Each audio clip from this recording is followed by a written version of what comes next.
പിന്നെ നമ്മുടെ ഒരു സിംഗിൾ സ്റ്റോറി നമ്മൾ ഏത് കൺസെപ്റ്റ് ആണെങ്കിൽ നമ്മളൊരു യൂറോപ്യൻ തീം വെച്ചിട്ടാണല്ലോ നമ്മുടെ ഡിസൈനിങ് ഒക്കെ പോകുന്നത്. അപ്പം അതിന് പറ്റുന്ന ഒരു ലാൻഡ് നമ്മൾ പലപ്പോഴും പല സ്ഥലങ്ങളും നോക്കിയാലും പക്ഷെ അതിനനുസരിച്ച് കിട്ടുന്ന ലാൻഡ് നമുക്ക് കിട്ടാറില്ല.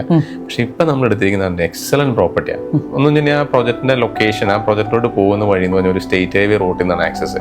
ഇതിനേക്കാൾ ഉപരി ഇവിടെ വന്നു കഴിഞ്ഞാൽ ഞാൻ ആകെ ഒരു 10-30 പേരെ താഴെയാണ് ഞാനിവിടെ ഈ പ്ലോട്ട് ജസ്റ്റ് നമ്മൾ റീസെൻ്റ്ലി കാണിച്ചത്. പക്ഷെ അതിനകത്ത് ഏകദേശം ഒരു 50% ആൾക്കാർ ഇതിനകത്ത് ബുക്ക് ചെയ്തിട്ടുണ്ട്. അത്ര ഫീല് തരുന്നൊരു പ്രോപ്പർട്ടിയാണ്. മിനിമം ലാൻഡ് ഏരിയ എന്ന് പറഞ്ഞാൽ നമ്മൾ ഇതിനകത്ത് 2 ടൈപ്പാണ് കൊണ്ടുവരുന്നത്. 3 BHK ആയിട്ട് 4 BHK ആയിട്ട് നമ്മൾ വില്ല കൊണ്ടുവരുന്നുണ്ട്. കാരണം സിംഗിൾ സ്റ്റോറി ആകുമ്പോൾ ഒത്തിരി വലിയ വീട് വേണ്ടാന്ന് ആഗ്രഹിക്കുന്ന ആൾക്കാർക്ക് അതിനകത്തൊരു മിനിമം സ്പേസിൽ ഒരു 9 സെന്റ് സ്ഥലവും 2100 സ്ക്വയർ ഫീറ്റും അതാണ് 3 BHK. 4 BHK ആണെങ്കിൽ നമ്മൾ 11 സെന്റ്സ് ലാൻഡും 2300 സ്ക്വയർ ഫീറ്റും.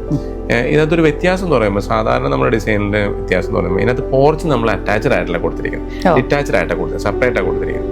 അപ്പൊ ഒരു പോർച്ച് നമ്മൾ 2 കാർ ഇടുന്ന പോർച്ച് ചെയ്യുമ്പോൾ ഏകദേശം ഒരു 300-400 സ്ക്വയർ ഫീറ്റ് വരെ നമുക്ക് വീടിന്റെ സ്ക്വയർ ഫീറ്റിൽ ആഡ് ആവും. അപ്പൊ അത് കുറയ്ക്കുവാൻ വേണ്ടിയിട്ട്, അതുമാത്രമല്ല ആ സ്പേസിങ് കുറച്ചുകൂടി നന്നായിട്ട് യൂട്ടിലൈസ് ചെയ്യാൻ വേണ്ടിയിട്ട് നമ്മൾ പോർച്ച് സെപ്പറേറ്റ് ആക്കിയിട്ട് പോർച്ച് നമ്മുടെ ഈ സ്ക്വയർ ഫീറ്റിൽ ആഡ് ഓൺ ആകുന്നില്ല. അങ്ങനെയാണ് നമ്മൾ ചെയ്തിരിക്കുന്നത്. അപ്പൊ നമുക്ക് സ്പേഷ്യസ് ആയിട്ടുള്ള പാർക്കിംഗ് നമുക്ക് കൊടുക്കാൻ പറ്റും. ഉള്ളിലെ സ്പേസ് വളരെ ഭംഗിയായിട്ട് നമുക്ക് ഡിസൈൻ ചെയ്യാൻ പറ്റും. അങ്ങനെയാണ് നമ്മളൊരു 9 സെന്റ്സ് ലാൻഡിൽ 3 BHK, 11 സെന്റ്സ് ലാൻഡിൽ നമ്മളൊരു 4 BHK നമ്മൾ പ്ലാൻ ചെയ്തിരിക്കുന്നത്.